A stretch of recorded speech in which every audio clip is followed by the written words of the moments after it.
আমার হাতে যে ফোনটি রয়েছে সেই ফোনটির মধ্যে ইনফিনিক্স হট 20।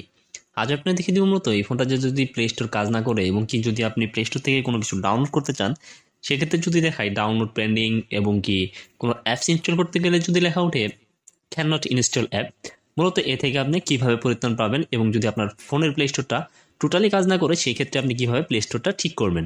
আপনি যদি প্লে স্টোরকে ঠিক করতে চান বা প্লে স্টোরে যদি কাজ না করে যদি এরকম সমস্যার সম্মুখীন হন, তাহলে আপনাকে প্রথমে যেটা করতে হবে সেটা হচ্ছে আপনার হাতে থাকার ফোনের সেটিংস নামের যে অপশনটা রয়েছে সেই সেটিংস নামের অপশনটাকে কিন্তু খুঁজে বের করতে হবে।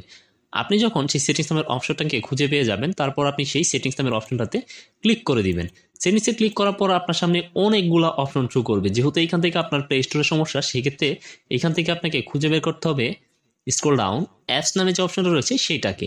সো আমি এখান থেকে স্ক্রল ডাউন করছি, স্ক্রল ডাউন করছি, স্ক্রল ডাউন করছি। স্ক্রল ডাউন করতে করতে দেখতে পারবেন স্ক্রল ডাউন এখান থেকে দেখবেন অ্যাপ ম্যানেজমেন্ট নামে একটা অপশন রয়েছে। দেন আপনি সেই অ্যাপ ম্যানেজমেন্ট নামে যে অপশনটা রয়েছে সেইটাতে ক্লিক করে দেবেন।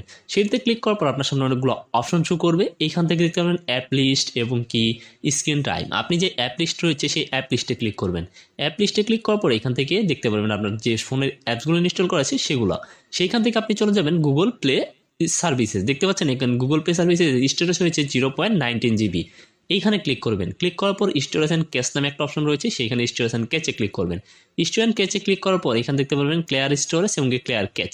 আপনি সেই ক্লিয়ার স্টোরেজে ক্লিক করে ক্লিয়ার অর্ডারে ক্লিক করে ওকেতে ক্লিক ডিলেতে ক্লিক করবেন। ডিলেতে ক্লিক করার সাথে সাথেই তারপর এখানে ক্লিয়ার ক্যাচে ক্লিক করে দিতে হবে আপনাকে আবার। তারপর এখান থেকে ব্যাক করবেন। ব্যাক করবেন, ব্যাক করে সেম কাজটা করতে হবে আপনার গুগল প্লে স্টোর নামে যে অপশনটা রয়েছে সেইটাতেও। গুগল প্লে স্টোরে ক্লিক করার পর এখান থেকে আপনি আবার স্টোরেজ অ্যান্ড ক্যাচেতে চলে যাবেন।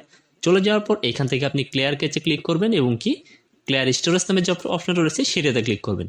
করে ফোনটাকে রিস্টার্ট দিয়ে নিয়ে আপনি কিছুক্ষণ সময় অপেক্ষা করবেন এবং কি আপনার হাতে থাকা ফোনের ইন্টারনেট কানেকশন দিয়ে নিয়ে একটু সময় অপেক্ষা করবেন যাতে করে প্লে স্টোরটা আপনার আপডেট হয়ে যায়। আর আপনার যদি ফোনের ডাউনলোড স্টোরেজ ফুল হয়ে যায়, সেক্ষেত্রে আপনাকে ফোন স্টোরেজ থেকে কিছু জায়গা খালি করে দিবেন, আপনার সমস্যার সমাধান হয়ে যাবে।